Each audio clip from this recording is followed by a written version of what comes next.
नमस्कार दोस्तों। At last वो एक रिपोर्ट आएगी फाइनली। मैं 2 साल से मेहनत कर रहा था, लोगों को बता रहा था, काफ़ी ट्रोल भी हुआ, आप लोग भी जानते होंगे जो मेरे को फॉलो कर रहे हैं। कमर्शियल के अगेंस्ट था मैं बोलता था कमर्शियल कुछ नहीं लेना, कहीं नहीं लेना।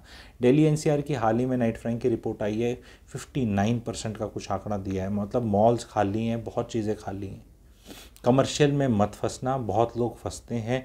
स्पेशली इनहेरिटेंस का मनी होता है, कमाया हुआ पैसा नहीं होता। क्या कमर्शियल में पैसा नहीं कमाया जा सकता? येस, कमाया जा सकता है, पर it is like playing future and options in the stock market. Future and options in the market में जो आम आदमी खेलता है वो तो भाई पैसा ही गंवाता है।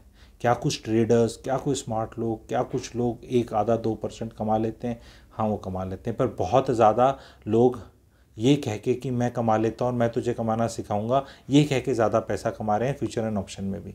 अपने 50 ट्रेड्स कर लेते हैं और जो उसमें से 5 10 15 हिट हो जाते हैं उनकी स्क्रीनशॉट्स दे देते हैं, टेलीग्राम ग्रुप बना देते हैं। ये अलग वो खेला चल रहा है स्टॉक मार्केट का। एंड उससे आपका वो बन जाती है कि वाह वाह वाह वाह, और वो खेलते रहो। कब उसमें पैसा खोया जा रहा है ओवरऑल, लेकिन नए लोगों को ज्ञान बांटने का पैसा लिया जा रहा है। उस पैसे से वो सारे खेल खेल लो, कितनी देर तक खेलते रहो, फिर वो और लोग आ जाएंगे। अपनी अगर मैं कमर्शियल में मान लो मैंने 10 कमर्शियल खरीदी जीवन में अपने, तो मेरी उसमें से 4 पिट गई, 3 4 एवरेज चल रही हैं और 3 2 हिट होगी बहुत। तो जो हिट होगी मैं उन्हीं का आके दिखाता रहूँ, देखो भाइयों बहनों मैंने 1998 में यहाँ लिया, ये लिया। पुराने टाइम में फिर भी चल गया बिकॉज कमर्शियल वॉज लैगिंग। आज की एडवाइस ये है कि ग्रॉसली ओवर सप्लाइड है, लोगों के टेस्ट नहीं पता, टेक्नोलॉजी का नहीं पता। ये जियो कार्ट वगैरह कुछ आ जाएगा, ये अमेज़ॉन और ये इन सब जबांग फ्लिपकार्ट और ये सब ने वैसे भी कर दिए। प्लस लोगों का टाइम पास करने का जरिया नहीं रहा कमर्शियल। पहले ऐसे होता था कुछ काम नहीं, चल शॉपिंग करने चलते हैं। आजकल ये मोबाइल के माध्यम से, नेटफ्लिक्स के माध्यम से और नौकरी में चूसने के माध्यम से यार कमर्शियल जाने का ऐसा कुछ नहीं रहा। पहले क्या होता था, मूवीज़ अट्रैक्ट कर लेती थी, वो कम से कम एक फूड कोर्ट होता था, एक पीवीआर और ये होता था, यहाँ लोग जाते थे, कम से कम यहीं रौनक दिखती थी। किसी मॉल में जाओ ना जाओ, मतलब जाओ तो कम से कम गाड़ियाँ खड़ी हैं, ज़्यादातर लोग वो देखने आए हैं। मूवी का शो स्टार्ट होने में आधा पौना घंटा है तो दुकानों में तफरी मार ली, सामान मूड हुआ तो कुछ खरीद भी लिया, पर लोग घूमते तो दिखते थे। अदरवाइज़ अधिकांश मॉल, एक आधी मॉल को छोड़ के, ऑम्बियंस मॉल जैसी जो मॉल अच्छी ढंग की चलेगी ना, वो बिल्डर बेचेगा ही नहीं, जैसे ऑम्बियंस मॉल। ठीक है, और बाकी भाई वो बेच रहे हैं, उसका उसका कोई इंटरेस्ट नहीं है। ये मत खरीदो मॉल, कमर्शियल स्पेसेस, नहीं नहीं हमें फ़ायदा वो। देखो 2004 में ली थी, 10 में ली थी, 12 में ली थी, फ़ायदा हो गया होगा। मैं आज 2024 की एडवाइस दे रहा हूँ। बहुत चेंजिंग लैंडस्केप है। पहले तो कॉफ़ी कॉफ़ी डे में लड़का लड़की जाते थे, पिज़्ज़ा हट में जाते थे, मिलते थे, लवरा लवरी डेटिंग वेटिंग। अब तो लिविंग इन रह रहे हैं यार। यंगस्टर जा नहीं रहे, बुढ़े जा नहीं पाते, और जो बीच वाले हैं उनका टाइम ही नहीं है ज़िंदगी से। बच्चे पाल लो, नौकरी कर लो, कलेश कर लो, सो लो, फिर चले जाओ। कमर्शियल जाने का टाइम किसके पास है? जो बैंक्स हैं आपके, आप वो देख लो। बैंकों के अंदर आप कब गए थे मेरे सब्सक्राइबर, आखिरी बार कब गए थे? एक बुजुर्ग तबका है जो पासबुक अपडेट कराने जाता है सरकारी बैंकों में, क्या कोई एफडी बार बार अपनी देखने जाता है। अदरवाइज़ जब ये जनरेशन 5 6 10 साल में जब ये नहीं जा पाएगी या जाएगी, ये बैंकों की रिक्वायरमेंट फिजिकल कम हो जाएगी। Today banks are hiring more engineers to manage their back end and server space and technology वाला थिंग देन द फ्रंट। अभी कोटैक का वो बैन किया ना, क्योंकि उनका टेक्नोलॉजी वाला पार्ट ठीक नहीं चल रहा था, आपने सुना होगा न्यूज़ वगैरह के अंदर। तो बहुत टेक्निकल ओरिएंटेड होता जा रहा है। बैंक अपने मोबाइल में ही आ गया, तो बैंक में जाके क्या करना है आपको? एटीएम भी नहीं जा रहे आज के दिन, यूपीआई ट्रांजैक्शन इतने हो गए, एटीएम की रिक्वायरमेंट इतनी कम हो जाएगी। कोई बैंक मेरे ख्याल से एटीएम बढ़ा नहीं रहा, घटा ही रहे हैं सब। तो ये जो कमर्शियल की रिक्वायरमेंट है, बैंक्स की रिक्वायरमेंट है, क्योंकि क्या होता है ना, बार बार मैं क्यों बैंक कर रहा हूँ, बैंक कई बार क्या होता है, बैंक आता है एक जगह, फिर बाकी सारी चीज़ें आने लग जाती हैं।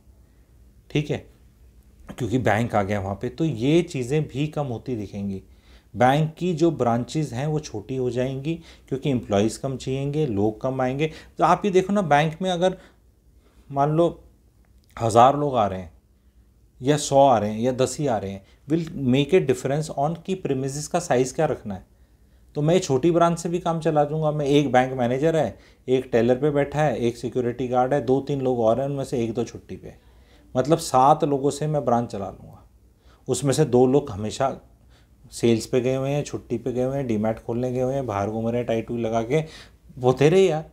क्योंकि किसी टाइम पे मेरे पास 5-10 से ज़्यादा लोग नहीं आएंगे, सर पे चढ़ेंगे नहीं मेरे, तो मुझे इतना रखने की ज़रूरत ही क्या है। तो ये मैंने सिर्फ एक बैंक का एग्जांपल लिया, बाकी चीज़ों में भी लोग जाते हैं, जूता ट्राई करते हैं, देखते हैं, नंबर नोट करते हैं, आके उसको अपना घर पे ऑर्डर कर लेते हैं, 500-1000 की सेविंग्स हो जाती हैं। तो बड़ा टाइट होता जा रहा है मामला, क्योंकि अगर उतना माल उसका बिक नहीं रहा है तो फिर वो रेंट ज़्यादा नहीं देगा, रेंट ज़्यादा नहीं देगा तो प्राइजेज नहीं बढ़ेंगे, क्योंकि सब कुछ रेंट से रिलेटेड है। और होता क्या है, कोई भी नया ऑफिस स्पेस या कमर्शियल या कोई चीज़ नई लॉन्च होती है तो उसमें क्या होता है, वो बोलता है 1 लाख फैमिली स्टेइंग अराउंड, तो बड़ा इंप्रेस हो जाते हैं लोग 1 लाख की स्टोरी सुन के।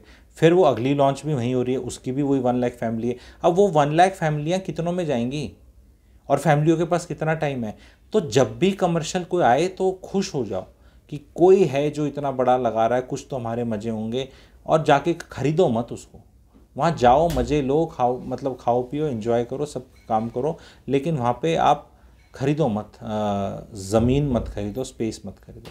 कई लोग कहते हैं गुरुजी नहीं मुझे अपना काम करना है तो मुझे खरीदनी पड़ेगी। अरे उनको एडवाइस है भी एसेट लाइट करो, क्योंकि आपको अपना कोई काम धंधा स्टार्ट करना है तो सबसे पहले क्या जगह ही खरीदोगे, क्योंकि हो सकता है आपका काम धंधा वहाँ ना अच्छा चल के कहीं और अच्छा चले, तो कहाँ कहाँ खरीदोगे जब आपका परिपक्व हो जाए। क्योंकि क्या है, लोगों का ना ये एक मॉल चलता है, फिर दूसरी आ गई, फिर उससे ध्यान हट गया, उसमें चले गए, वो ज़्यादा अच्छी लगने लग गई, एक स्पेस ऐसे लगा अच्छा, फिर दूसरे में चले गए।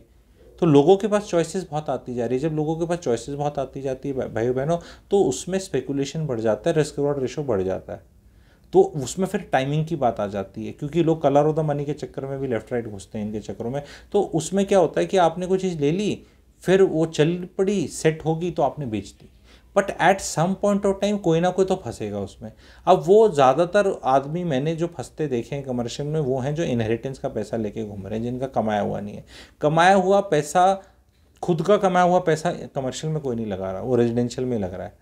लेकिन आपने कोई एसेट खरीद लिया, उसमें बहुत फ़ायदा हो गया, आपने दुकान खरीदी थी कहीं पे, वो कितने की बिक गई, फिर आपका एक्सपीरियंस दुकान का बहुत अच्छा था, फिर आप कहते हैं दुकान से मकान ले सकते हैं, कुछ भी कहावतें बना रखी। अरे सारी कहावतें की एक्सपायरी डेट होती है, they are not valid for all the times. अभी 2025 स्टार्ट हो जाएगा, अगले साल 24 चल रहा है। तो be very careful, do not invest in any kind of commercial. और अगर करने की नौबत आती है तो कमर्शियल के रीट्स बने हुए हैं जो ऑफिस स्पेसेस चला रहे हैं, जो बहुत बढ़िया लेवल पे हैं और रेंटल इनकम रहती है, और कंस्ट्रक्शन रिस्क नहीं है, एग्जीक्यूशन रिस्क नहीं है, क्योंकि वो 90% उनका कंस्ट्रक्शन स्पेस जो कंस्ट्रक्ट हो चुके हैं, पोजिशन हो चुका है, वहीं डाल सकते हैं, और वो उससे ज़्यादा आपका रेंट भी 90% देंगे। तो वो देख लो, मैं एक कमर्शियल लेने की जगह मैं 5 शहरों में 25 अलग प्रोजेक्टों में हिस्सा क्यों नहीं खरीद लूँ through रीट्स। That is a better. अगर मेरे को कमर्शियल का ही खेला करना है आने वाले टाइम में, हाल ही soon after the elections already policy निकल चुकी है, 50 करोड़ से 500 करोड़ के रीट्स आ रहे हैं आपके इन द रेजिडेंशियल सेक्टर, तो वो भी अच्छा करेंगे। 4-5% डिविडेंड यील्ड के तरह रेंटल यील्ड रहेगी, एंड उसके अलावा कैपिटल एप्रिसिएशन भी होगा, और आपको वो 100% रोटी कपड़ा मकान वाली चीज़ें हैं। कमर्शियल का नंबर बहुत लेट आता है, क्योंकि कैसे लोग खरीदते हैं, मेरे ख्याल गोदाम स्पेस की ज़रूरत ज़्यादा पड़ जाए, क्योंकि मेरे को घर में ही चीज़ चाहिए। गुड़गांव के अंदर अगर मैं कोई चीज़ सोचूं अपने मन में कि मुझे चाहिए, तो 15 से 20 मिनट में मेरे घर में 25 मिनट हद मारो में आ जाती है। दुकान पे क्यों जाऊं? किसी को मतलब कोई पेंसिल, इरेज़र, ये सी चीज़ें भी चाहिए, वो भी इतनी जल्दी आ जाती हैं भाई। वो कहाँ रखी हैं मुझे क्या पता, किसी की बेसमेंट में रखी हैं, कहीं और से आ रही हैं, कहाँ से आ रही हैं, दुकान से, मुझे क्या लेना देना। तो मॉम एंड पॉप स्टोर्स हैं, ये भी स्ट्रगल करेंगे फिज़िकल स्पेस में आने वाले टाइम में बड़े शहरों में। तो एक चीज़ है, इसको कम्प्लीटली अवॉइड किया जा सकता है। जिनने खरीद रखी है ऑफकोर्स उनको ये बहुत बुरा लगेगा कि यार तू क्या फैला रहा है, हमारे रेट्स और वे सब डाउन करेगा, बट यही है। लोगों ने प्लॉटों के, एक चीज़ में मैं सरप्राइज़ नहीं होऊंगा, ऑलरेडी हो चुका है गुड़गांव में कई जगह, रेजिडेंशियल पर square feet is costlier then commercial. सुनने में बड़ा अजीब लगेगा, बट कई जगह हो चुका है, कई जगह हो चुका और आगे आपको दिखेगा। और मैं ये प्रेडिक्ट कर रहा हूँ, बहुत कमर्शियल स्पेस को आने वाले टाइम में जो पिटी हुई हैं, इनको आप रेजिडेंशियल में कन्वर्ट होता देखेंगे। सुन के बड़ा चंबा लगेगा, बट आप देख लेना, एक स्टेज आएगी ऐसे कि वो सारा टूट के वहाँ पे कुछ ऐसा बनेगा। गवर्नमेंट को तो चेंज लैंड यूज़ करना है, पैसे लेने हैं, वो हो जाएगा। आप देखेंगे जहाँ जहाँ फालतू में लॉन्च करी गई थी, ऐसा हो सकता है। अगर वहाँ के लोग जो हैं वो मिल के डिसाइड कर लें, क्योंकि चल तो रही नहीं अगर उनकी चल रही है। स्पेशली जब वो एरिया देखें, ये एससीओ प्लॉट इतनी जगह कटे पड़े हैं ना, मुझे नहीं लगता ये कहीं चलने वाले हैं गुड़गांव में, क्योंकि कार पार्किंग की स्पेस ही नहीं है। किसी ने आज तक इनका ये कैलकुलेशन नहीं करा कि यहाँ गाड़ियाँ कहाँ खड़ेंगे, सारे प्लॉट काट दिए। वो आपके द्वारका एक्सप्रेस पे गाड़ी कौन खड़ी करने देगा आपको? तो जब शॉपिंग एक्सपीरियंस ही नहीं अच्छा है आपका, अरे भैया वहाँ अगर आप ऑफिस बना रहे हो, दुकान बना रहे हो, कुछ कर रहे हो, तो गाड़ियाँ खड़ी करने की तो जगह चाहिए ही चाहिए। कितने बिल्डरों ने बनाई है, कितनी बनाई है, चेक कर लो। जब भी ये सारी चलेंगी तब पता चलेगा। रेट मैं मानता हूँ 2-2.5-3 लाख रुपए थे और वो 3.5-4 लाख 5 लाख बढ़ चुके हैं। मैं नहीं मना कर रहा कि रेट बढ़े नहीं है। रेट तो इंडिया में कचड़े के भी बढ़ जाते हैं, रद्दी के बढ़ जाते हैं, इंडिया में रेटों का कोई इशू नहीं है। क्वेश्चन है कि ड्यू डिलीजेंस करके क्या मैं वो चीज़ खरीदूँ, क्या मैं वो आदमी हूँ? अगर 100 करोड़ का पोर्टफोलियो लेके बैठे हो तो यस, उसमें कमर्शियल का लोग एक्सपोजर लेंगे, 5-10-20 करोड़ का खेल खेल सकते हैं। पर जो इनहेरिटेंस में पैसा मिल रहा है और सीधा बच्चा डाल रहा है कि मेरे को 6% मिल जाएगा, तो आपका मूल भी कम हो जाएगा, ये मैं बताना चाह रहा हूँ। तो बी वेरी वेरी प्रैग्मेटिक। अब तो रिपोर्ट ही आ गई है, रिपोर्ट को भी पढ़ना गूगल करके आप। Thank you very much.